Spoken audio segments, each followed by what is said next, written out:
Hello, everyone, and welcome to this week's episode of SUGTalks. I'm Craig Dale, your host, and together with our special guests, we take a deep dive into the topics, challenges, and opportunities facing SAP users today. Please make sure you subscribe so you never miss another episode. Today, we're moving on to the second part of our discussion on the three M's of positivity: mental health, mindfulness, and motivation. I'm delighted to be joined once again by Sophie Bennett, author, speaker, and creator of the Five Flames of Motivation; Simon Nichols, founder and director of Wellbeing at Thrive, a mental health and wellbeing company; and Matt Champion, who, as well as being the Customer Innovation Director at SAP, is also the Mindfulness Ambassador in SAP's global mindfulness practice. So, welcome to you all once more.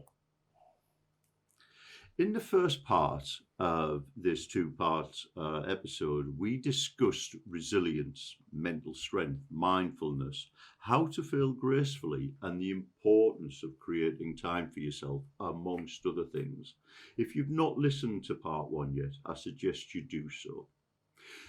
Lots of the strategies we've discussed allow us to better understand and control our thoughts and even ourselves a little better. And last year, we invited Sophie to join the user group team to run her Five Flames workshop. And I have to say, it was a resounding success. The team felt that by understanding what motivated or demotivated them and their colleagues, probably more importantly, there could be much more understanding and work together more positively.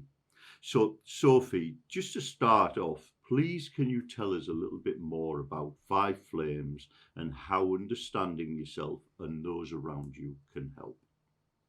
Oh, thanks, Craig. It was quite an insight. I started off with a piece of research wanting to interview as many motivated people as I practically could to include in a book. And I'd done a lot of the research around traditional motivational models. I'd done a ton of reading on positive psychology and the three pillars of motivation: mastery, autonomy, purpose. And I just felt there was something missing because, as we've already chatted about in part one, life is an experience. It's not a sort of a high level concept. And motivation to me was an experience. And what I discovered from interviewing about 50 people from all walks of life, scientists, sports people, academics, business people, was that they all had a description of motivation. Although they varied slightly, they sort of fell into five buckets. And those buckets became the five flames. And they're effectively the experiences that people had that they call motivation. Because we use one word, but it's different things for everybody, right? So we're all motivated by different stimulus. We're all motivated by different end goals. And yet we use the one word. It's a bit of a blunt tool, if you like. So whether you're talking about individual motivation or collective engagement, we're missing something if we're not talking about the experiences that people have that they stamp that label onto. So the Five Flames was the discovery of what came out of the pattern of all those conversations and the neuroscience research that I did that went alongside it, which has developed, I have to say, considerably since I wrote the book.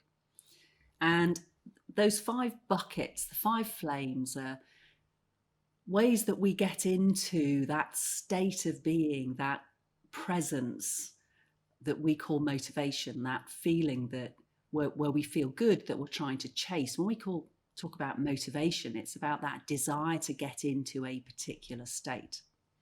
So the first one is some people desire a state of flow, that being in the moment. And so very much relates to mindfulness, of course, but you don't always have to get into a flow state by being specifically mindful or meditating or taking time out.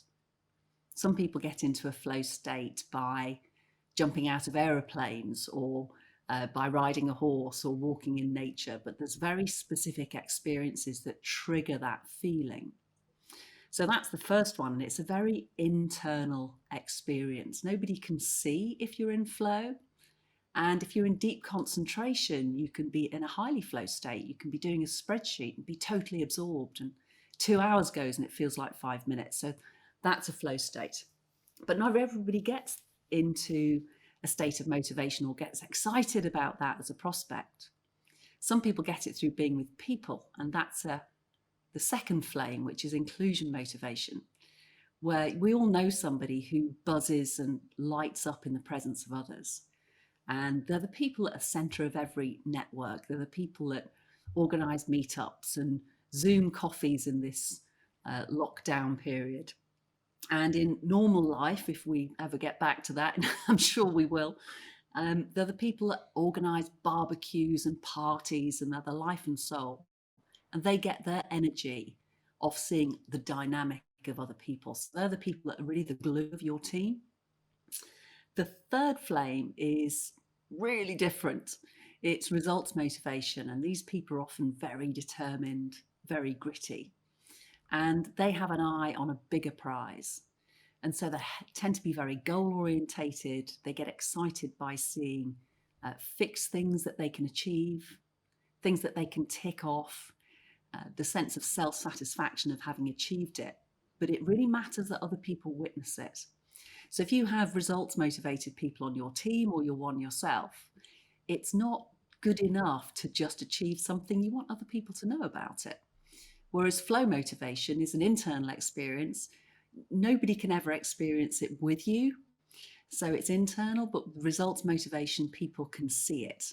So that's what drives sports people to stand on podiums and train at 4 o'clock in the morning for years for that one great moment. They also make great salespeople, and we've all got a level of it because we all like to achieve some goals, right? And the fourth one is expression motivation, which would be more akin to sort of a mindful state of personal expression. So you often see these people in the arts. You'll see them speaking, dancing, writing poetry, painting, and expressing themselves, sort of expressing the human condition, if you like, through whatever it is, whatever route they choose to express it. And you'll get people like Oprah Winfrey, who are great at connecting with people. So she has inclusion motivation, but she gives people a voice. And that's a big part of expression motivation, being able to get your voice heard. And the last one is quite different. It's discovery motivation. And these are people that like to solve puzzles. It's because of them we've got a COVID vaccine, because they love to find out, they ask better questions. They're incredibly curious. People like Brian Cox, the cosmologist. Even if you don't understand them talking about quantum physics, there's an energy that fizzes off him because his curiosity is so intense, it takes you along with it. And they've all got different neuro patterns. They've all got different brain chemistry that they fire up. So that's the 5 flames, and people are finding it really useful in terms of understanding what drives them and also what might demotivate them, because what's motivating for one person can be deeply uncomfortable for somebody else. Thank you. And one of the things, if I reflect back on the workshop we did, and you talked there about the inclusion flame, and those members of the team, I know that were more towards the inclusion flame, were the ones who were struggling working from home, because it was being part of the team and with the others that really drove and made them comfortable. Therefore, the isolation of being at home kind of explained to them why they were feeling that way working at home. Matt, Simon, any comments or thoughts from you to add? Well, I was following along avidly. I was following along avidly because I was trying to work out where I fitted in the flames, and I was certainly drawn like a moth to the flame in terms of for inclusion. And it was when Sophie was saying the barbecues and the part, and I always try and I have I do a lot of online courses, a lot of online webinars, and I always try to make it as exciting and inviting for the person that is there. And it's only one person, there could be 100 people on the webinar, but it's just one person that I need to invigorate and make feel better. And my personal mantra of actually just making one person feel better a day is all that I need to thrive, and to feel better about myself as well. Because I say it is all about inclusion, and for those individuals that aren't included in and you just said that difficulty of working from home, because we actually then go down a different tangent and we start to look at isolation, and we start to look at people who are not only socially isolated but physically isolated as well. Isolation, if you look at it in terms of not being around people, is actually as bad for you as smoking 15 cigarettes a day. Gives you a 26% increase in likelihood of death, because we're not getting those chemicals that need to be released. And as I say, I mean, so yeah, going down, I was definitely in the inclusion zone, but I'm a bit on the flow as well, because I do like being a little bit focused, and I do like winning as well. Yeah, of course, when we're around people, we get a shot of oxytocin, which is a bonding chemical. It's a feel-good chemical. And some really interesting research about that has been done by Dr. Elizabeth Blackburn, who won the Nobel Prize for her work around aging. And they've quantified that when we lack social interaction, when we lack social bonds, the telomeres, which are the bits on the end of our DNA that stop our DNA fraying, get more damaged more quickly. So it's not just a nice to have, it's a well-being essential to have social connection. And of course, we all need it, whether you're inclusion driven as your primary flame or not. It's an essential part of the human condition, right, Matt?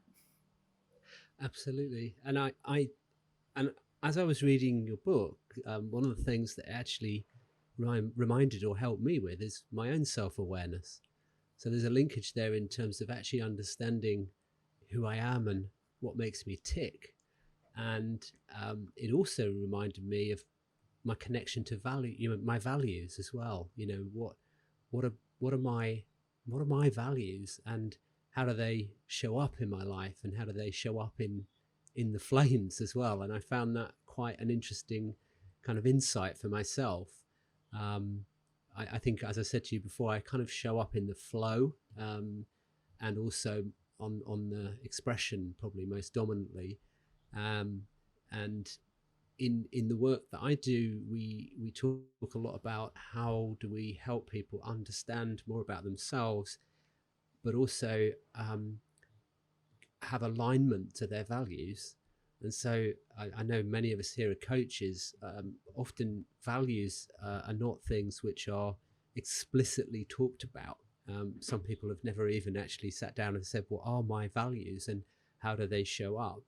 And we do an exercise where we actually ask people to take a look at people that they admire. And it could be people in their family, it could be sports people, anyone that they admire, because often the people that we admire have characteristics and values that we may hold dear for ourselves, and may even want to show up in our lives. So we talk a lot about values and how values help you to understand who you are and where you should be, and then how do you actually align and envisage a future which makes the most of your values, your ways of being, your motivation, and how do you sort of envisage that future? And in fact, it reminds me, I've pulled up the quote because there's a psychiatrist called Regina Pally who talks about the predicting brain, and talks about the fact that in neuroscience, even before an event happens, the brain's already made a prediction about what's likely to happen. And it kind of sets in motion that perception that this is going to be the way things are.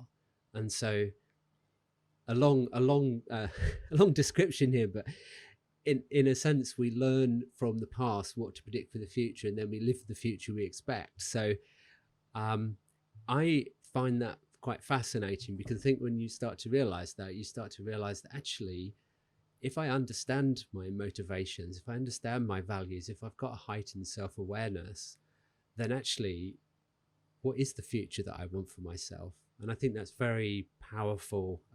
Certainly seen that show up with a lot of the people that I've been working with, where they're like, oh, okay, I can actually align these things, to develop the future that I want to have. So, Like a huge light bulb moment for me was when I started looking at the qualities of these flames by doing exactly what you said, Matt, looking at the people I interviewed who were often hugely successful.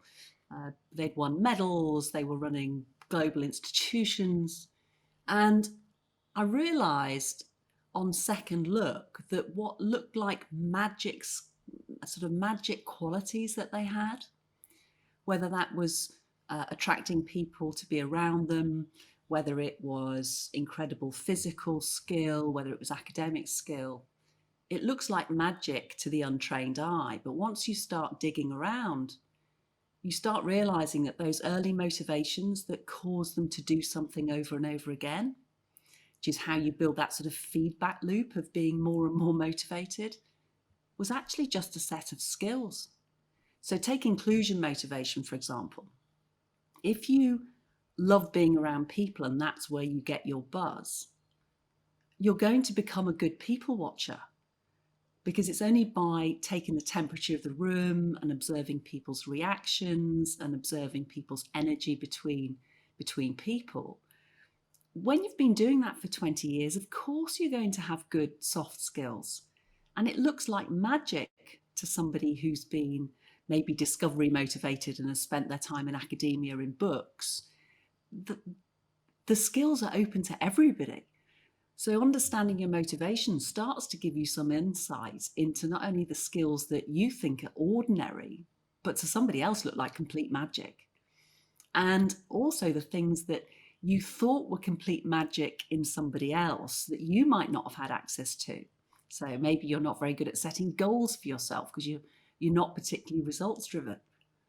When you start to realize that those people aren't gifted, they just have a strategy for execution that you've never had access to, it opens up possibility after possibility to expand and change those predictions you were just talking about how things are going to play out. So I see it as really expansionist, not pigeonholing people into a type, but giving people the tools to get to know themselves better and give them new possibilities. It's amazing what happens when you see people start to play with them. The UK and Ireland SAP User Group is a not-for-profit membership organisation designed to help you to get the very best out of your SAP investments and make your job easier. Our focus is bringing the whole SAP community together so our members can learn, network and collaborate to improve their organisation, providing an independent channel through which to influence SAP. For more information and a special offer for our podcast listeners, please visit sapusers.org/pod or email support@sapusers.org. Enjoy the rest of the pod. I think as one of the things that I took away from what you said earlier as well, Sophie, was you introduced the happiness chemical. I am a huge fan of happiness chemicals, and you mentioned oxytocin. For those of Sophie's was much better than a much better description, much more fuller and exhaustive. But we talk about it being the love hormone, which is that connectivity, playing with the dog, playing with the baby, holding hands, giving a compliment. But it's actually much more fundamental than that, because it's about reproduction as well. Actually, it motivates breast milk, and it actually moves around male sperm. And because when we're connected to people, when we feel attracted to someone, and not just necessarily in a sexual way, but if we're attracted to that individual, then our brain is also starting to release the other ones as well. The dopamine. It's starting to release the dopamine, which is our reward chemical. It starts to release serotonin, which is our mood stabilizer. And you just think, actually, I know you said there, Sophie, about learned experiences, but you've also got to have that air of positivity, because that is what is driven, by dopamine and by the serotonin, and having that balanced outlook on life, and then actually having that flush of oxytocin through you, which is that feeling of connected. I mean, what a few people might not know around dopamine especially is that it is literally a lifesaver. Doctors will prescribe dopamine for low blood pressure, for low cardiac output, i.e. when the blood doesn't pump enough blood, the heart doesn't pump enough blood. And actually for septic shock as well. So feeling good about ourselves, feeling positive, feeling as though we can, achieve the world. And I guess that acts as that attractant as well, because if you're a naturally upbeat, positive person, you'll absorb other people's, not negativity, but you'll, as you say, you feel that attractant, like them off to the flame again, because that person is going to, actually being around that person is going to make me feel positive as well. One of the really interesting things that I noticed, having obviously carried on the work for 3 years since I wrote the book, was that I started to notice that people seem to get used to the chemical cocktail that they walk around with. There's sort of a familiar chemical balance that whatever their particular cocktail of how much dopamine they're comfortable with, how much serotonin they carry around day to day, which mindfulness massively increases, of course. We seem to get used to our biochemical sort of resting state, and we go back to that by default. And unless we're given some mechanisms and some tools to change the cocktail and feel differently, we don't know what experiences are out there for us unless we get the chance to do that. And of course, mindfulness practice, sport, exercise, connecting with people, they all change that chemical cocktail for the better. But we can actually take control of it using some of these techniques, and I think raise our levels and get used to a different cocktail. But I do believe it's often why people default to old behaviors, is that they get familiar with a sort of a biochemical state. And of course, it's also why people eat sugar, why people have alcohol. We're using external chemicals to change our internal state. I've got nothing against those things, but we can change it for ourselves with a few mental tools as well, that don't need the external stimulus. And if people don't know that's possible, how are they going to change it? But there's all sorts of doors people can open with some of the tools that Matt and Simon have been sharing. It's an amazing field of research that's going a long way at the moment. It's changing fast. I can feel a Happiness Chemicals podcast coming on here, actually. I think this is just on that point, taking it, I suppose, back from that technical element on the chemicals. An interesting podcast I was listening to just the other day, actually, was on the secret of happiness. And this was a study, I believe, done by Harvard Business School over the period of 75 years, studying people every couple of years over that period. And what they came back to, in effect, was what you've just been talking about there when we talked about connectedness and relationships. And the secret to a happy life, apparently, from that study is relationships, is being connected with people, is nurturing those relationships and developing them and taking them forward. And now we drift on to the, positivity. And, we talked earlier around how we internalize, how we represent things inside, how we communicate to ourselves. And, one of the, I think saying I refer back to, I think it's by Epictetus, was, it's not what's happened which is important, but how you react to it. And now we're looking at that, we're thinking all of these things that come to us, that, what you were saying there, Sophie, that may make us want to go and turn to a pint or two, or to whatever. But Simon, I'd just like to ask you just to talk around, if you can, how do we turn a negative into a positive?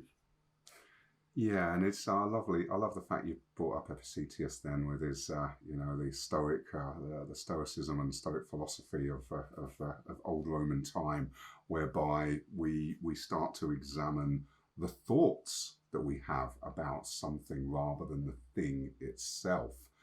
And so, how do we reframe? And this is a word that's sometimes misused, I think, but we have to reframe our thoughts. So when we sort of start to come towards Christmas, and instead of thinking, and I know we're not very near Christmas at the moment, but when we start to ease into that 3, 4, 5 week period before, our negative thoughts sometimes overwhelm us, and naturally, as humans, we are drawn to negativity 5 times as much as drawn to positivity.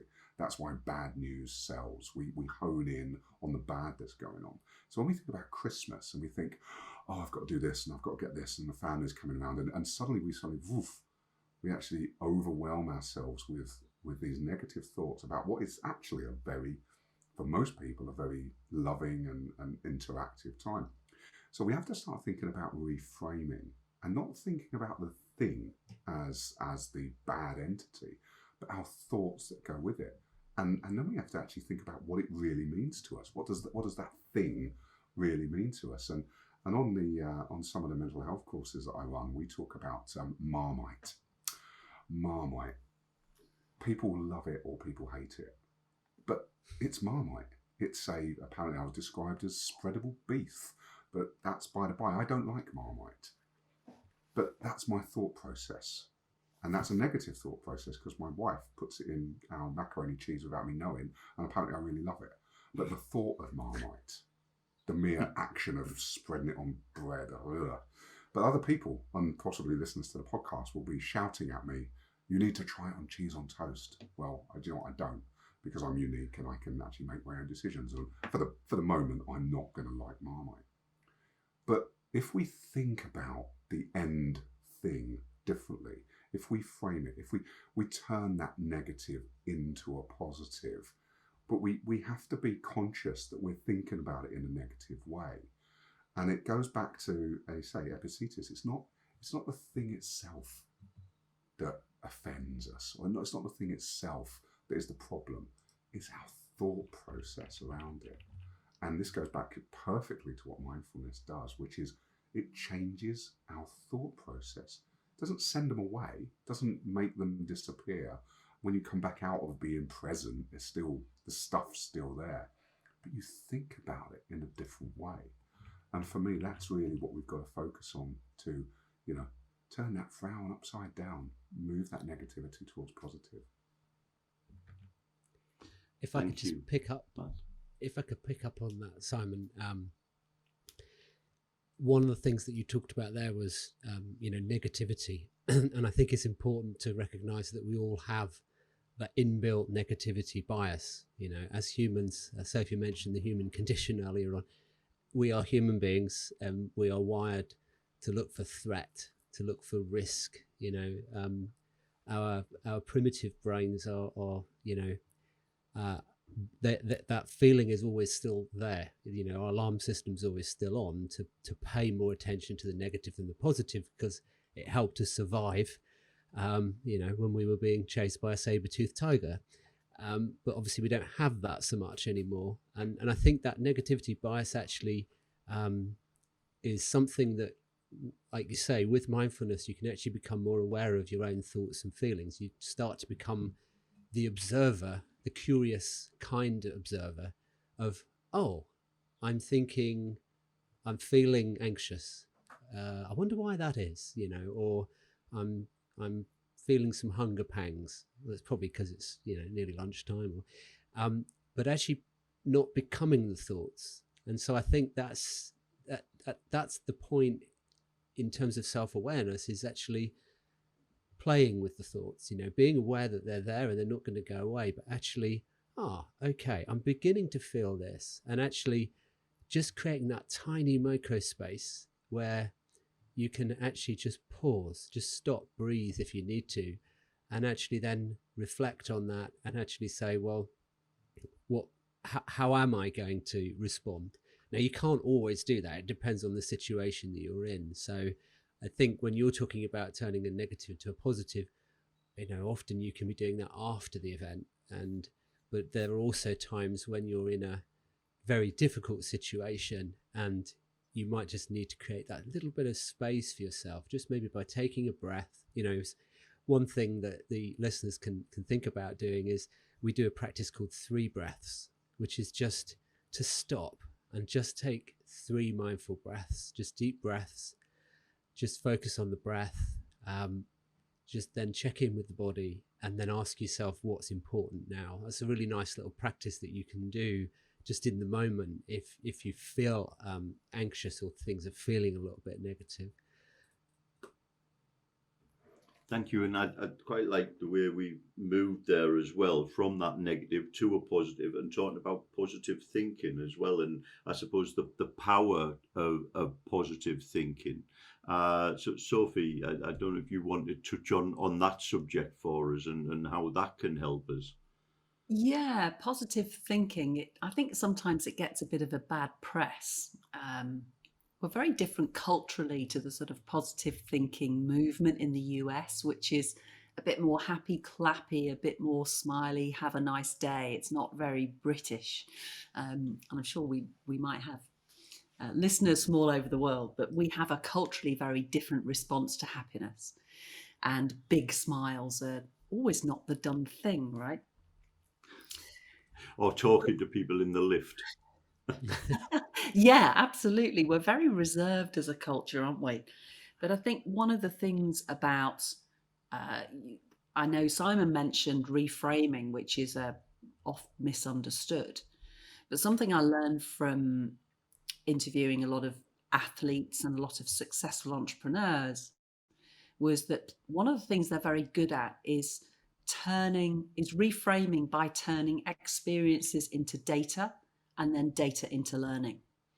And it sort of gives them an ability to separate themselves from the data, from that crushing experience of being told you're not good enough. And this stuff happens to us in microcosm all the time. Often the monkey on our shoulder is the one telling us, right? We don't need external people telling us we're not good enough and we're not doing a great job, or we're useless at this or can't do that. But if you go and watch a professional athlete training, you'll often see what sounds like brutal criticism from the coach. But for the person on the other end of it, that they're concentrating on so many other aspects, if somebody was just being polite, the data wouldn't get through.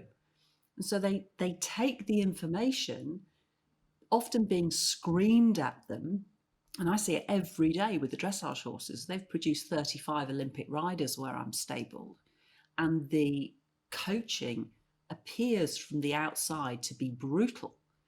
But when you're on the receiving end of it, there's so many other things that you're thinking about. Only the essentials get through. You have an ability to filter it out. So if it's not brutal, you actually wouldn't hear it. But professional athletes are able to, I'm going to reframe that. They have learned the skill of taking the essential information out of the criticism and taking the emotion out of it. So they depersonalize it, reinforcing what Simon said about reframing. And I have learned it's a skill.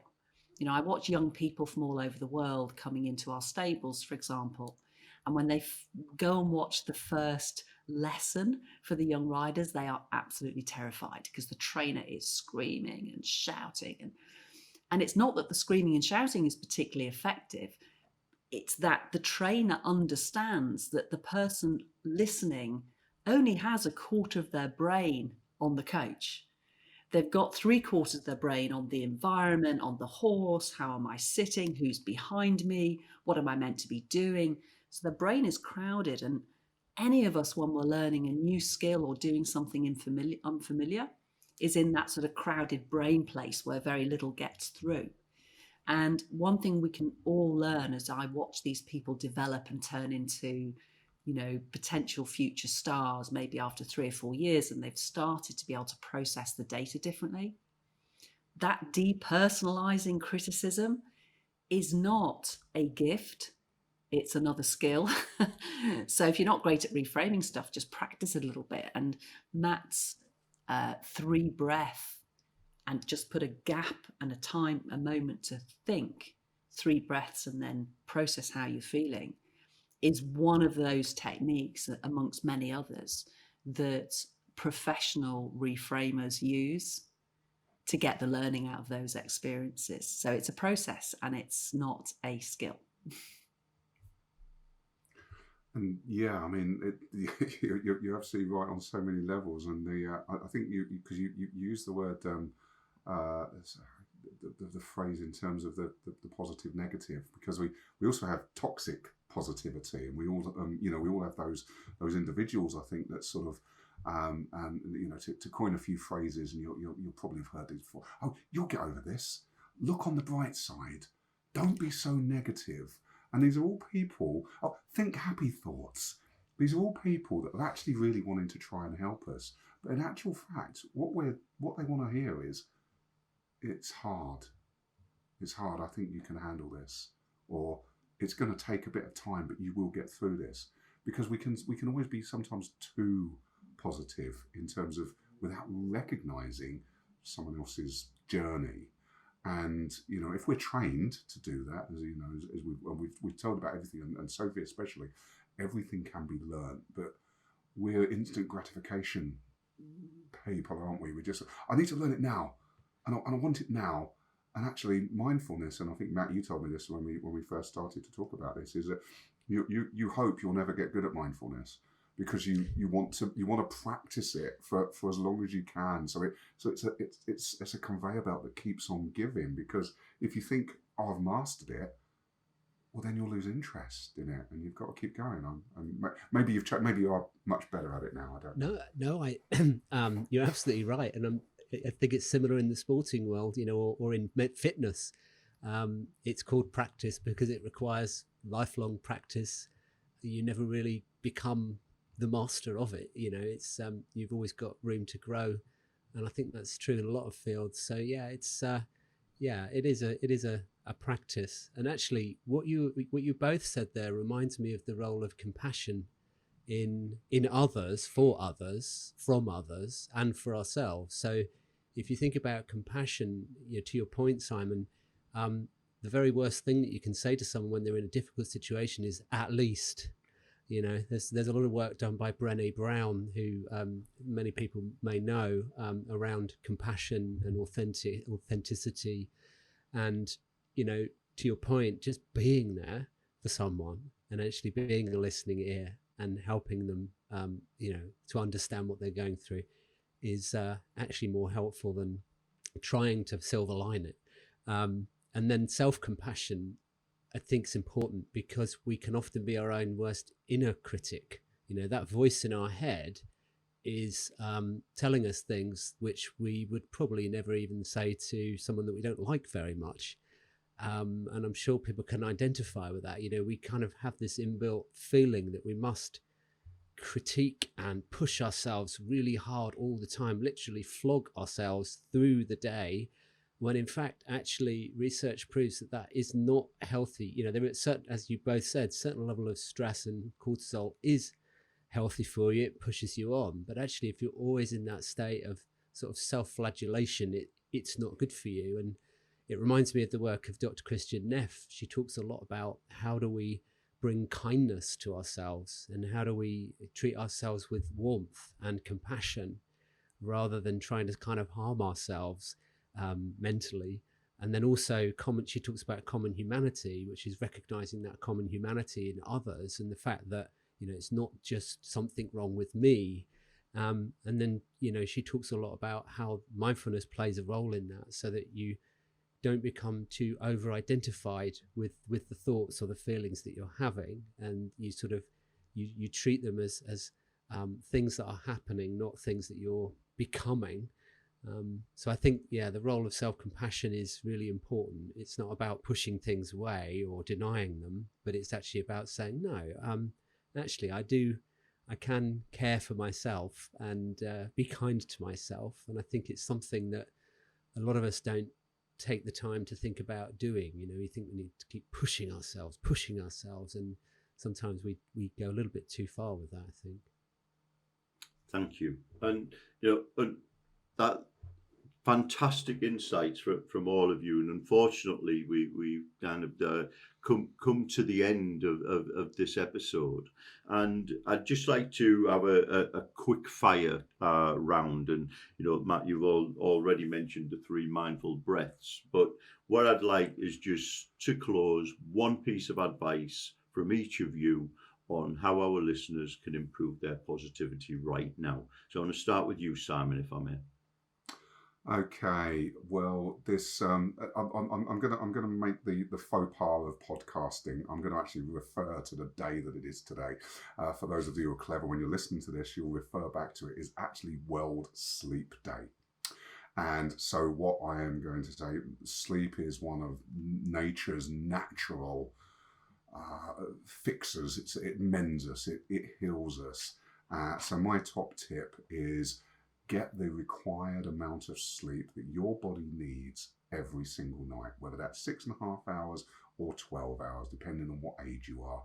But just get the best sleep you can. Thank you, Matt. Yeah, mine would be a gratitude practice, actually. And many people probably already practice this, but just stopping to think about what are the 3 things that you're grateful for, either at the end of the day or the beginning of the day. What are those 3 things that you're really grateful for? And they can be really simple things like, my wife brought me a cup of coffee while I was working, or, my daughter brought her artwork in to show me right in the middle of a Zoom call, or something like that. But yeah, just practicing that gratitude can often help promote those feelings of positivity. Thank you. And to finish us, Sophie, please. Mine would be to not wait until you find the time for yourself, but to make sure you make the time for yourself. Even if it's just 5 minutes a day to sit and look out of the window and give yourself permission to do that. Or like you, Craig, you set your alarm earlier and go for a walk, but don't wait to find the time. Diarise some time that's just for you, and it will definitely help you stay more positive and mindful.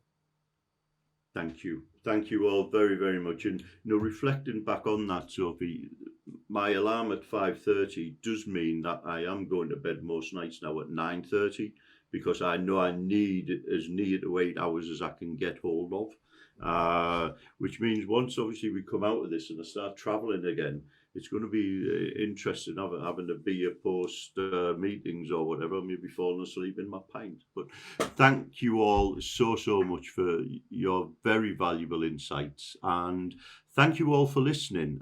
We hope you enjoyed the conversation and got some really good value out of it.